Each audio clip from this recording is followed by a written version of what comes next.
cuties! This is the Racing to Read tag.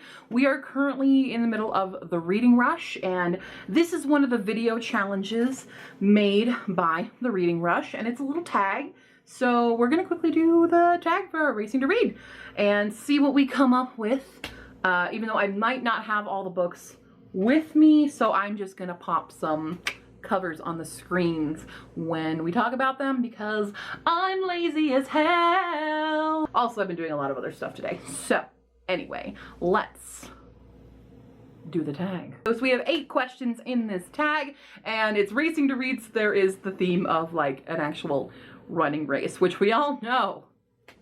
I run all the time. Yep. I'm a runner. Yep. Question number 1 is warm up.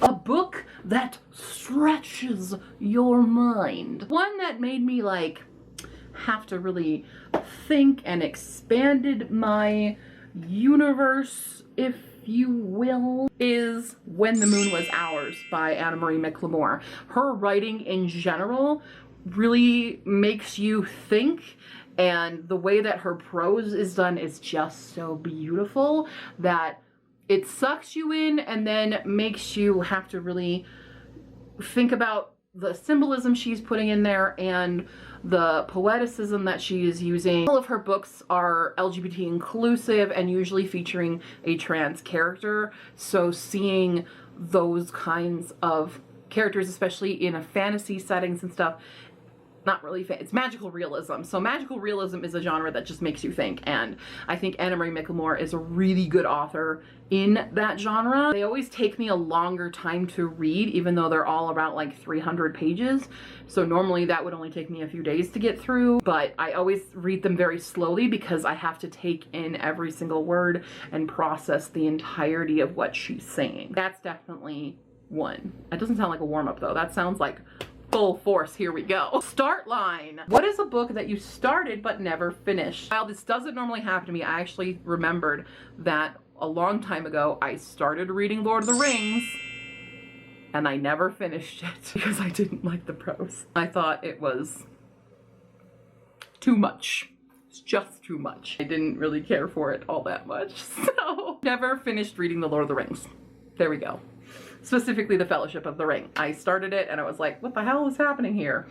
Granted, I read that in high school, so my reading level should have risen now, so I will attempt to read them again at some point, but there you go. Sprint! A book you read really quickly. I've done a few like in a day reads, and usually they're graphic novels, but one I did that I read in a day and I could not put down was Only Mostly Devastated by Sophie Gonzalez. It's a gay Grease retelling and it's addictive and so fun, and I highly recommend it. I can't believe it. I love it so much. 5 stars. And it made me cry, it made me laugh, and yes, there you go. Read it. Marathon. What's your favorite long book? Favorite long book. So probably something over 500 pages. So I would give that probably to Skyward by Brandon Sanderson or My Lady Jane by the Lady Janies, because that's pretty long as well. And those are 2 definite 5-star books that I absolutely have loved this year. I can't think of any others that are like huge that I love. Oh yeah, I'm gonna give it to those 2. It's gonna be those 2. Hurdles. What's a book that had ups and downs? I'm gonna say 3 Dark Crowns, because 3 Dark Crowns is a dark fantasy where you really connect with the characters. I really connected with them, at least, and they all have these different plot lines that are in constant flux of who's going to be the queen and who's gonna survive, how's this rebellion gonna handle and stuff. And the entire series is kind of just in these waves of up and down and up and down, and there are moments that I absolutely love. There are moments that I was like, I really don't care about this part. So this was a wavy book. It was a book. If I could summarize a book in a gesture, it's this. This is 3 Dark Crowns. Finish line. A book that you are proud to finish. You know, I'm gonna give it to a book that I absolutely hated, and that is Black Leopard, Red Wolf by Marlon James. By Marlon James. I hated it, but it's one that everybody was going crazy about.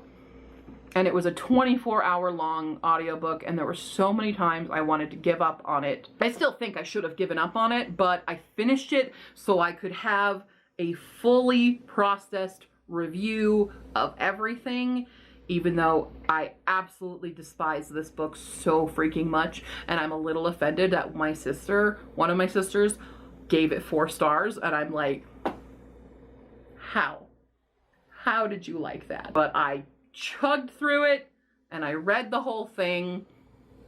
So you can't tell me I don't like it because I didn't finish it. I did. Gold medal, best book you've read during a readathon. I'm gonna give it to The Bone Houses by Emily Lloyd Jones. I absolutely loved this book. I still think about this book and the characters in it. I really want a sequel, even though I don't know what she would do for a sequel, but I still want a sequel.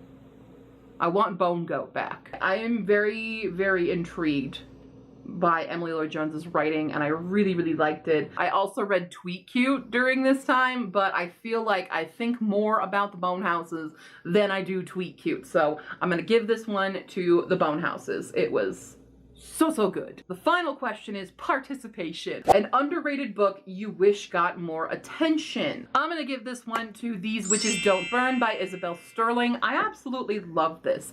And I do know I've talked about it in other videos before, and I've gotten other people to read this book, but I still want like so many more people to read These Witches Don't Burn and This Coven Won't Break. It's just iconically fun. It's such a good homage to like witchy books and different kinds of like elemental magic, and it's a new take on how magic works, and I really, really liked it, and I want a 3rd book, damn it. I think this is one, it was a new release of last year that kind of slipped under the radar, and I think it wasn't taken seriously because it has like the illustrated cover, it's got bright colors, it's teen girls, but it says so much more than you think it will, and it's so much more devastating than you think it's going to be, but at the same time, it's still super fun, it's still super cute, and very magical, and I think a lot of people need to be reading this, and they're not, and I just want to talk about it. I just want to talk about it so much. But I need more people to read it. There you go, that's the Racing to Read tag for the video challenges of the Reading Rush. I am 2 books in with the Reading Rush. I've finished 2 books so far as of filming this video. We'll see how much more I do for the rest of the Reading Rush once I put out my Reading Rush vlog, because I am taking video for that all the time now this week. We'll see. I have 2 days off. We'll see how much I can complete, because then I have to go back to work, and work ruins everything work ruins everything, so yeah. All right, guys, if you have any questions or comments, put them down below. How did you answer these questions? If you've made a Reading Rush vlog, or if you've done this tag, I want to see it too, because I just love these kinds of events and stuff, so go ahead and just put in the comments that you're doing one too, and I'll just go to your channel and subscribe. If you haven't already subscribed to me, please subscribe. That'd be really cool. And yeah, let's talk about books and stuff all the time. And I will see you next time, cuties. Bye!